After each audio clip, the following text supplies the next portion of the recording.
दोस्तों, संभाजी महाराज के ऊपर बनी बायोपिक छावा, भाई जिसने नहीं देखी है वो एक बार देख के जरूर आना, क्योंकि जो आपको एक पिक्चर सिखा सकती है वो आप पढ़ के भी नहीं सीख सकते हैं। हालांकि छावा में जो कुछ दिखाया गया है वो आधा है, थोड़ा है, सिर्फ छत्रपति संभाजी महाराज और औरंगजेब के बीच की कहानी बताई गई है।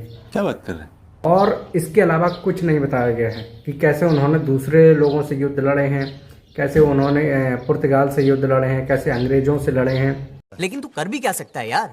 कैसे उनका विकास होने से रोका है, औरंग और उसकी सल्तनत को जला के राख कर देंगे, कैसे भारत पे अस्तित्व जमाने से उनके ऊपर बाधा बने हैं।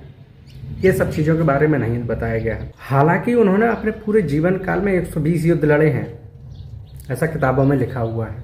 अगर बात छावा शब्द की करें तो जिन लोगों को नहीं पता हो तो मैं बता दूं, छावा का मतलब होता है मराठी लैंग्वेज में शेर का बच्चा। और शेर यहाँ शब्द यूज हुआ है छत्रपति शिवाजी महाराज के लिए।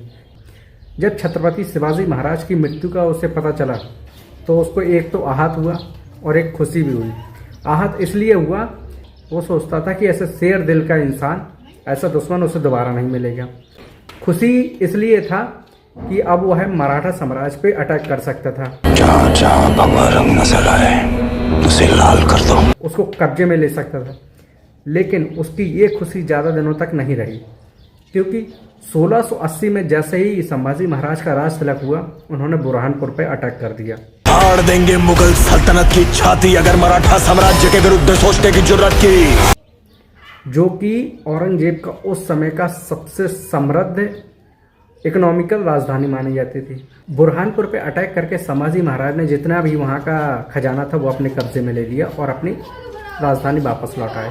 और जब बुरहानपुर के खजांची औरंगजेब तक ये संदेश पहुँचाता है कि शिवाजी के पुत्र संभाजी भोसले ने बुरहानपुर पर अटैक करके पूरा लूटपाट कर लिया और पूरी तरह से जला जुलू के भाग गए हैं, तो उसी समय औरंगजेब अपने खोपड़ी पे जो पहने रहता था उसको उतार देता है और कहता है जब तक संभाजी भोसले को वो आंखों से मरते हुए नहीं देख लेगा तब तक वो इसको धारण नहीं करेगा।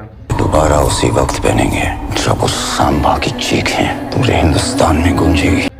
तो उसको ये अपना करने के लिए उसको 9 साल लग जाते हैं, क्योंकि सन 1689 में ये लोग संभाजी महाराज को पकड़ लेते हैं और उनको बड़ी प्रताड़नाएं देते हैं।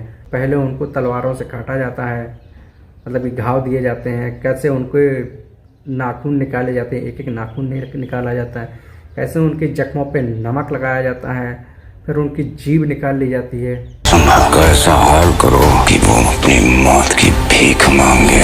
और ये सब देख के जो उनके सेना थे और जो सेनापति था वो खुद डर रहा था उनका सामना करने के लिए। तू मरेगा तब ये तेरी मुगल सल्तनत भी मर जाएगी। फिर भी संभाजी महाराज के मुंह से सिर्फ एक ही नाम निकलता था, जगदम्बा। भाई मूवी में जब जब ये लोग जय भवानी बोलते हैं ना, हर हर महादेव, अच्छा ऐसा लगेगा कि बस तुम ही लोग युद्ध लड़ने जा रहे हो, तुम लोगों को चाकू तलवार दे दी है, तुम लोग आपस में ही लड़ जाओ। पार्वती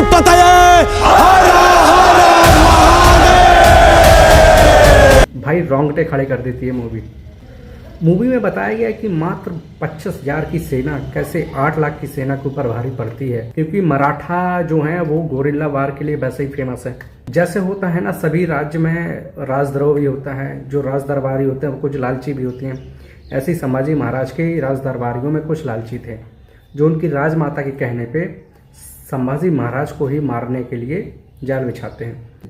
और जो औरंगजेब का बेटा था मिर्जा अकबर, उसको संदेश पहुँचवाते हैं, भाई तुम यहाँ पे अटैक कर दो मराठा साम्राज्य पे, हम तुम्हारी मदद करेंगे और उसके बदले में जो तुम जिस जगह को चाहोगे हम तुम्हें वो दे देंगे।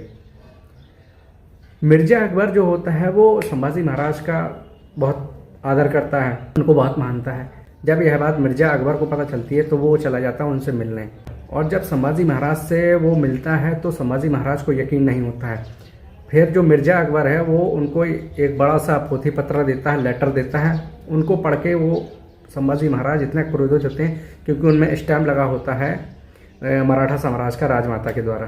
तब वो वापस रायगढ़ चले जाते हैं और जो जो इसमें दोषी पाया जाता है राजमाता को छोड़ के सबों को दंड दिया जाता है। किसी को हाथियों से कुचला जाता है, किसी को कुछ दिया जाता है।